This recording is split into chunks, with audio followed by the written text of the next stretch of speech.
monitor sheep movements. But by far the biggest users of GPS are boat owners. But boating experts say there's no cause for panic. That there's a handful of these units, probably 1% of the ones which you've got some use, which you just simply won't be able to repair. On others, you will have to switch them off and switch them back on again, and then they should be okay. On others, you have to actually replace a chip on them. If you are worried, the advice is to stick to old-fashioned navigation methods. Ross Childs, ITN. Sport now, and Tottenham are the new leaders of the English Premiership tonight. Les Ferdinand opened the scoring with the first goal against Sheffield Wednesday, Spurs winning 2-1. They're joined at the top by Middlesbrough after Brian Deane got the winner against Liverpool. Paul Gascoigne, though, limped off injured. It was an important day for Newcastle manager Ruud Gullit after 3 defeats in a row. He needed a win against Wimbledon. Gary Speed put Newcastle ahead after just 7 minutes. Newcastle went 3-1 up, but 2 goals from Gareth Ainsworth earned the Dons a 3-3 draw. That's bad news for Gullit. And Coventry's new £6 million man, Robbie Keane, scored both goals in their 2-0 win against Derby. In Scotland, Rangers have won 4-1 for the second week running. Claudia Reyna set the goal fest going in the first half at Ibrox.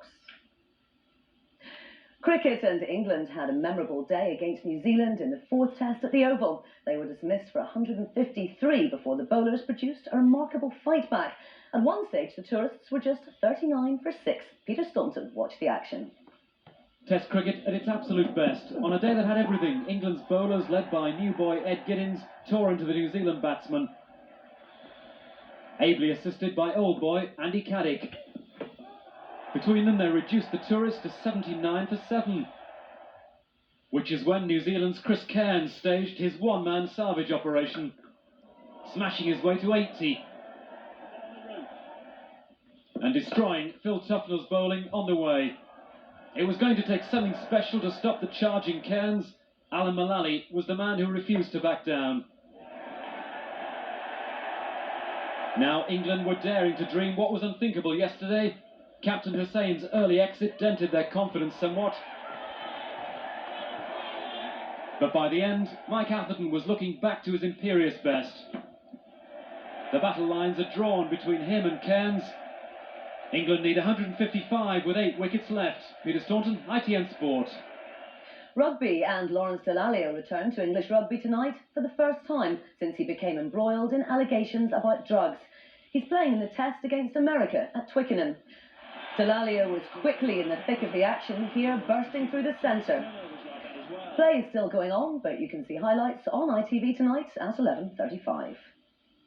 Golf, and Nick Faldo reckons his record-breaking Ryder Cup career is over. He's not expected to be named in the team, to be announced tomorrow. Faldo says he's been told by captain Mark James he's unlikely to be included. Faldo, who holds the record for most caps, most points and most wins, said he felt gutted by the decision. Finally, the wedding bash for Zoe Ball and her new husband Norman Cook, known as Fatboy Slim, is set to last well into the early hours. The couple, who married in secret yesterday, have invited 300 guests to a country house in Somerset for an extravagant reception. Here's Lucy Manning. The newlyweds refused to sell pictures of their wedding to celebrity magazines. Instead, they appeared in front of the crowds after their marriage blessing in Somerset. The Radio 1 DJ and her pop star husband, Fatboy Slim, had caught everyone off guard by marrying at a register office yesterday. 300 guests joined them today for the lakeside ceremony, but it didn't all go smoothly. Radio 1's boat got lost and we had to wait an extra half an hour. But we waited for them. With so many guests from the music business, the entertainment was unusual. Her father, the children's TV presenter Johnny Ball, sang The Owl and the Pussycat. His daughter had problems with her shoes. They were beautiful, but they had a high heel and I just sunk in a mud hole and kicked them off. We're desperate. Brandishing their wedding rings for the crowds, the couple, who provided champagne for the photographers, then gave them the picture they all wanted. Bride and groom and their guests are now enjoying a party that will continue late into the night. Ball said she was worried about everyone liking the music. Her husband's songs had been banned until after 10 o'clock. Lucy Manning, ITN. Well, I'll be back with the news tomorrow. Until then, from all the Weekend News team, have a very good night.